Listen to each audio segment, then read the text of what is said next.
Good day guys! Sa bidyong ito, ipapakita ko sa inyo kung paano makakuha ng SSS E1 form sa online at kung paano ito i-print. Simulan na natin. Bisitahin na natin ang SSS website at sss.gov.ph. Sa homepage, mag-scroll down tayo hanggang makita natin ang forms icon at itap natin ito.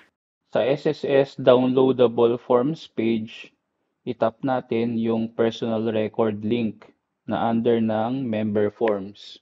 So ito na guys sa screen yung SSS E1 form or personal record form na PDF ang format. Para ma-print natin ito, itap natin ang printer icon or yung 3 dots button na located sa top right corner ng screen. Sa lumabas na drop-down menu, itap natin ang print. At sa pop-up window, itap ulit natin ang print. So ayan na guys, nagpiprint na tayo.